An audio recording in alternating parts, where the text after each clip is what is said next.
Ассаламу алейкум, урматтуу мекендештер, арбаңыздар. Бүгүнкү силер менен болчу маек бул ОМС жөнүндө обязательно медицинское страхование. Кантип бекер алса болот, кайсыл жерден алса болот, ошого азыр жакшынакай шарттар түзүлдү. Мен азыр айтып берем. Сөздү баштаардын мурунда биздин ушул YouTube каналга катталып коюңуздар. Себептеги миграцияга тиешелүү эң керектүү маалыматтарды ушул жерден ала аласыңыздар.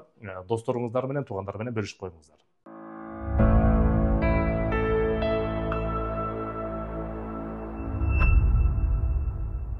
Урматтуу мекендештер, жакында эле МВДнын Ички иштер министрлигинин Россия Федерациясынын статистикасын алдык. Ошол статистика боюнча бүгүнкү күндө 450 миң биздин кыргызстандык жаран расмий түрдө эмгек келишими бар, иштейт экен расмий түрдө.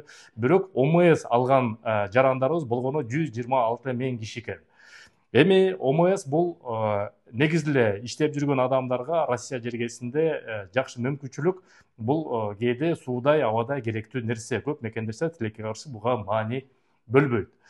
ОМСти негизи мурда страховой компанияга барып алчу элек. Азыр болсо Москва жергесинде миграция өкүлчүлүгүнүн ижарасында, офисинде бекер эле ар четверг күнү, бейшемби күнү ошондой ОМСти жасатканга Ингострах М компаниясынын сотрудниктери келип бекер жасап берип атат. Силерден эмне керек? Биринчи паспорт керек, экинчи эмгек келишиңиз керек, үчүнчүдөн регистрацияңыз керек, төртүнчүдөн СНИЛС керек.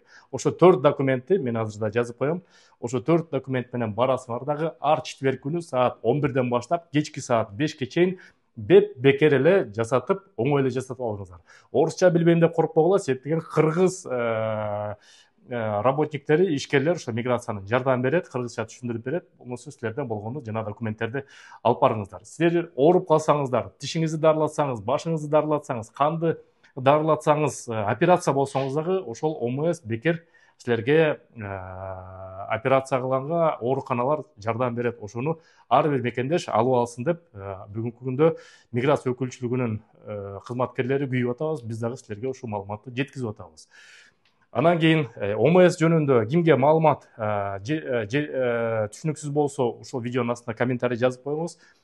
Четверг ушул бейшемби күнү мен өзүм дагы барам ошол жака, барып бир сыйра ушул процедураны бүт баарын өтүп туруп, кандай өтөбүз, эмне кылабыз, видеого тартып силерге дагы жазып беребиз. Түшүнбөгөн суроолорду ошол жерге толуктап туруп, анан кийин ОМС жөнүндө айтып беребиз мекендештер. ОМС тилекке каршы кичинекей балдарга жасалбайт, расмий иштеген мекендештерге. Бирок эмгек келишимин сөздүн ачыгы текшербейт. Бул кичинекей лайфхак. Сак саламат болуңуздар, мен азыр дарегин жазып коем. Көрүшкөнчө.